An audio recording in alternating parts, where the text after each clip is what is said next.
It's Friday the 4th of February. I'm Raf, And I'm Travis, and this is Show and Tell. where every week we talk about one headline we found interesting.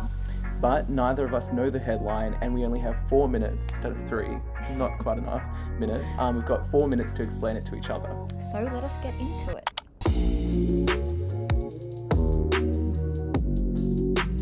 I'm off first this week, and my headline is one that I'm sure Travis already knows. It is a feel-good headline of victory. It has brought the nation together, which is not something we can say about a lot of headlines in the news cycle. No, you're making it too easy for me, I Rafqa. am. You're really narrowing it down. But what is at stake for me guessing What this is at headline? stake? Well, Can you Travis, introduce us? let me tell you.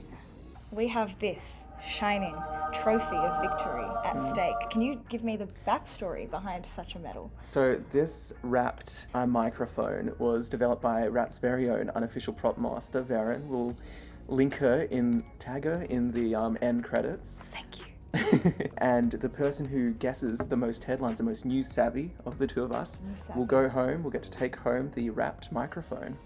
So our eyes are on the prize. Yes, I'll put that here so we don't lose sight. No, I'm not going to be looking at you at all in this video. 4 minutes. Go Yes. for it, Rafqa. So I think you know my headline. Yes. What do you think my headline is? Is it something related to Ash Barty? No. It is. So, headline of the week for me is You Barty Beauty. We love some alliteration in the title. And this is following the story of Ash Barty becoming the first Australian to win the Australian Open women's singles in 44 years, which is a very long time. So the last win was in 1978 by Chris O'Neill, and that means this victory is incredible. It's nice to have a positive story about a tennis player, given recent events. I don't know what you're referring to, Travis. He who shall not be named. He who shall not be named.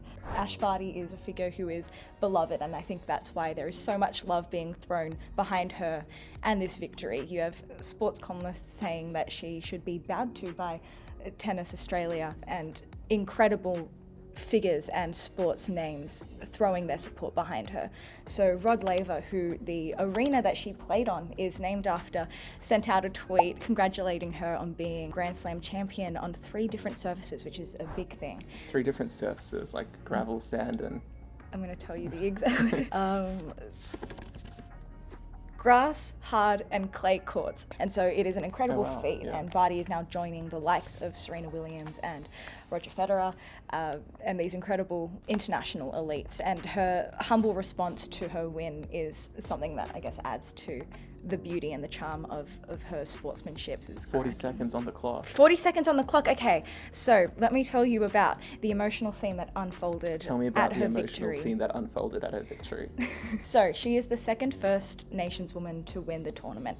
Yvonne Goolagong Cooley, who was Australia's world number 1 tennis player, was the last, and she won 4 victories from 1974 to 1977. She's a legend, and she surprised Barty on the court, awarding her the Memorial Cue Cup. the footage. Cue the footage, If right we have here. the rights to it.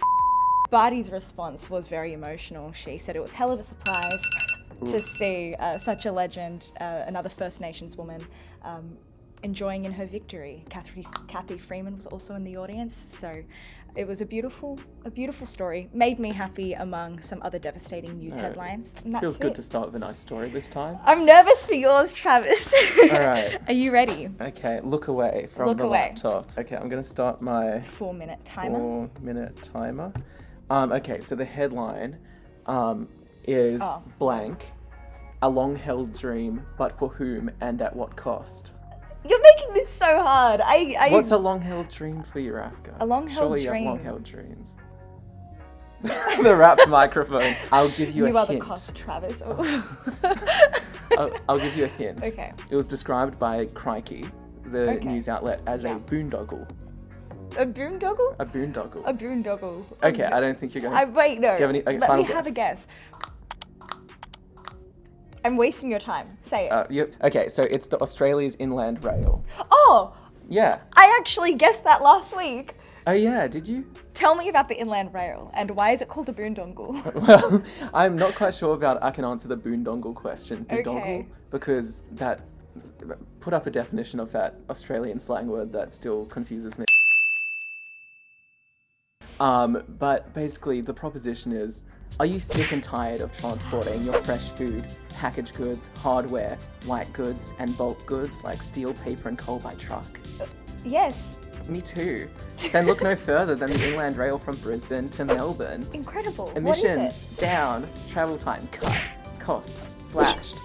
So basically it's this 1,700 kilometre long freight rail line. So it's not really for it might be for people, but it's mainly for freight at the moment. It's meant to be finished by 2027. Construction started in 2018. It costs a lot of money. It costs $14.5 billion currently. It's a lot of billion of dollars. And for our younger viewers, that is, I've worked out, 6 times Rihanna's net worth.